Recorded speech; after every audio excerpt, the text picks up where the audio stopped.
Hey everyone, and welcome. So today we're going to dive into a really fascinating idea from an article by Chris Williamson. It's all about those unteachable lessons in life. You know the ones. They're the truths you can't just pick up from a book or a lecture. They're the kind of lessons you have to learn by actually living them, by falling down, feeling the pain. And only then does it become real wisdom. And that brings us to this huge question, one I'm pretty sure we've all asked ourselves at some point. Why is it that we so often have to learn life's most important lessons the hard way? Through real pain. It's such a strange, frustrating part of being human, and that's exactly what we're going to unpack today.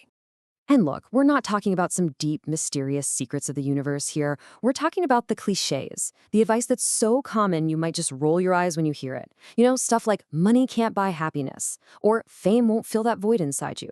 Or how about all those things you're worried about right now, they won't even matter in a few years. And of course, the big ones. Leave that toxic relationship, take care of your health, don't work yourself to death, and please visit your parents more often. I mean, these ideas are basically universal. Pretty much everyone on the planet has heard them. But here's the crazy part. So many of us still choose to ignore them. We just fall into the exact same traps over and over again. We trade our health for money, and then we live to regret it. We get completely wiped out financially before we finally learn not to gamble with our investments. And we only truly understand that painful truth that we should have visited our parents more, well, after they're already gone. So what's going on here? Why does this keep happening? Well, the investor and philosopher Naval Ravikant has a really insightful theory about why this kind of wisdom gets ignored until it's way too late. So let's break down what he thinks is going on. Okay, so Naval's first point is basically this. All this big picture advice, it's just too vague. It doesn't have any specific real-world context. And because of that, when you hear it, it can feel kind of contradictory or even just impossible to apply to your own unique life. And this is a perfect illustration of the problem. Take spend more time with your parents. Yeah, of course, the general idea is spot on. But what if you're someone who grew up in an unhealthy family dynamic? For you, keeping some distance might actually be the healthiest thing to do. Or how about don't work so hard? That's fantastic advice for someone who's already financially secure. But if you're a young entrepreneur just trying to get a business off the ground, that's just not realistic. Life is messy and complicated. Everyone's background, their culture, their career, it's all different. One-size-fits-all advice just doesn't work. All right, Naval's second reason? It's all about who's delivering the message. A lot of the time, this advice comes from a place of extreme privilege. Think about it. You've got a billionaire telling you that money can't make you happy, or a world-famous movie star complaining that fame hasn't brought them any real fulfillment. To the average person, that can sound completely out of touch. It almost sounds like they're bragging, right? So it's really no surprise that the common gut reaction is something like this. Oh, really? If money doesn't make you happy, how about you give it all to me and I'll see for myself? There's just this huge disconnect between the messenger and the audience, and it makes the message almost impossible to really hear. Okay, so if the advice is too abstract and the person giving it feels totally unrelatable, what are we supposed to do? Does that mean we should just toss out all this wisdom that's been passed down for generations?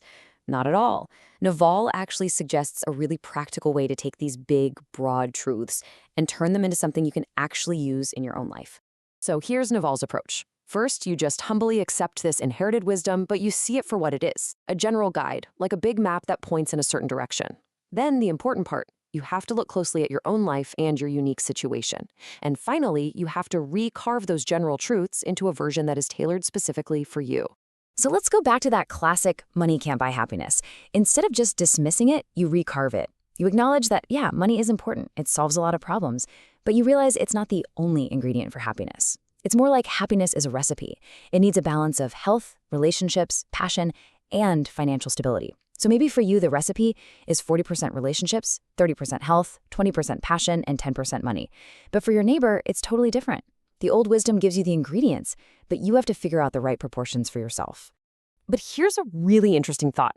What if you could learn these lessons without having to go through the tragedy yourself? Naval's other big suggestion is to get really good at learning from observation, watching yourself and watching others. And the key idea here is that you don't always have to suffer a personal catastrophe to really internalize the lesson. Think about it. You don't actually need to get into a horrible car crash to understand why you shouldn't text and drive.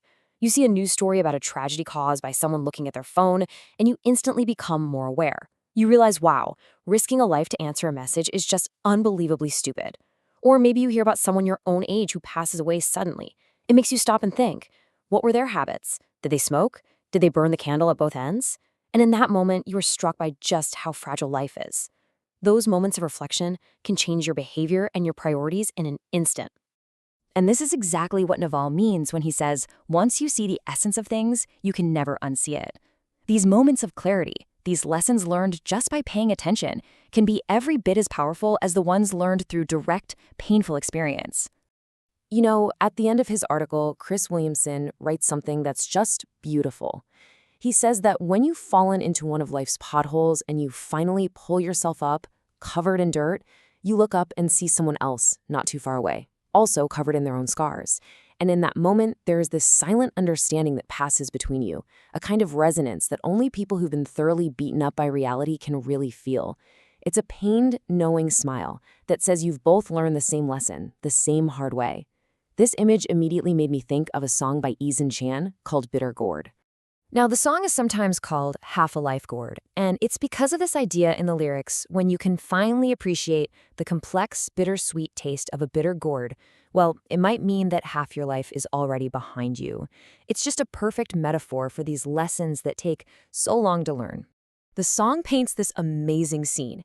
It starts with two old friends meeting up for a drink. One of them picks a piece of bitter gourd from a dish on the table, takes a bite, and suddenly they just look at each other and share this knowing smile. Nothing needs to be said. In that one silent look, they're both thinking about their own pasts. Maybe a heartbreak, a business that failed, any of life's thousands of setbacks. The details are different for each of them, but that feeling is exactly the same. It's a look that just says, I get it. I've been there. I know exactly what you're feeling. And later in the song, a lyric talks about how our perspective just completely changes with age. He sings about how, as a kid, a classic opera just seemed long and boring. But now, with age and experience, after you've actually felt the pain of betrayal or heartbreak, you finally understand its tragic beauty. Then he sings about the family shrine, something you see in a lot of traditional homes. As a kid, you see it as just some old, dusty piece of furniture. But as an adult, you look closer and you suddenly notice the amazing craftsmanship, the tiny, intricate patterns carved by hand with so much care, details you were completely blind to before. Just for some context, that opera he's talking about in the song is called Die Nu Hoa, or The Flower Princess. It's a very famous Cantonese opera, and the story is about Princess Chengping and her husband at the end of the Ming Dynasty. Instead of being dishonored by the new rulers, they decide to drink poisoned wine together on their wedding night. It's an incredibly tragic story about love, loss, and sacrifice. As a kid, you just see people in fancy costumes singing for hours. But after you've actually lived a bit, you feel the weight of that story. And that's really the heart of the song's message. It's about that moment, many years later, maybe late one night, after you've tasted all of life's flavors, the sweet, the sour, the bitter, you finally have this epiphany. You get it. You understand it all. But by then, the night is late, so much time has passed, people have changed, and maybe the loved ones who were right there beside you back then aren't here anymore. And all of this leads to a final and honestly a pretty comforting thought. There is a real strength to be found in these shared scars, this collective experience. It's a reminder that in our struggles, we are absolutely not alone. This whole idea of a silent, shared understanding, it reminds me of this series of videos you sometimes see online. It's where people write these simple, encouraging messages on little notes, things like, it's okay to feel lost, or keep going, you've got this. And they just hand them to random strangers on the street and they film their reactions from afar. And the reactions from people are they're so powerful. You see these little smiles or long moments where they just stare at the note, and sometimes you see quiet tears.